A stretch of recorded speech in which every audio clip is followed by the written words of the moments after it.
I'm just sitting around one day watching some YouTube, watching my favorite YouTubers do their reviews, and I come across the channel GotBot, which you probably know of, and I see that he did another community challenge, which seemed interesting because I actually hadn't seen this going around, but hey, I'm all for doing another community challenge and getting it out there. Pretty much what this is the channel restart challenge. What you do is you take a look at the first figure you ever reviewed and you look at it in a new light. So let's travel all the way back 6 years ago to when I first reviewed Fall of Cybertron Grimlock. And I gotta say, I still really enjoy this toy for what it is. Sure, it's not gonna be as good as the Planet X figures, but really, that was always gonna be a fact. But for the time, we wanted another Grimlock, and we wanted it from Fall of Cybertron, and they gave us one. They even gave us a light-up belly feature because of the head in his back. And while it's not the same amount of kibble as it would be on the Generation 1 figure, I think it's perfectly alright. Is it as good as, say, the Power of the Primes figure?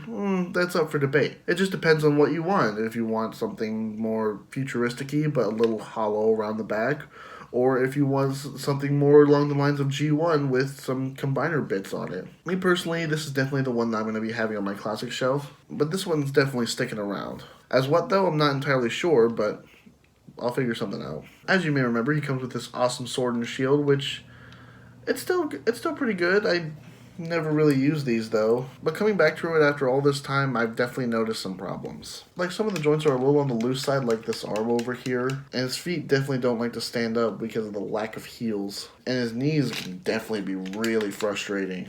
Also, as you can see, I've added some paint to him over time, like the Energon glows and the red down here on the crotch. I really wish I didn't have to, but at the same time, I'm not one to shy away from some painting. I literally do it on 90% of all of my figures, so I can let it slide on the paint apps. But for being hollow and for being loose jointed, I'm not sure I can. That could just be because of the passage of time though and playing with it so much. It has had a good transformation a time or two. His transformation is still really fun, but again, the hollowness on the bottom, it still bugs me. Something else that really bugs me that happened during this last transformation, his frickin' head came off. Like, just snapped. That could just be my fault, but I'm just cranky about it. Grimlock, you're supposed to be the king. What happened? So I might be a little more educated more now than I was back when I was 17? Really? Is that right? I still like this figure even though it has just started to disappoint me. Plus I like how I'm doing things now as opposed to how I used to do them. Before we get into this nerdgasmic goodiness. Ugh.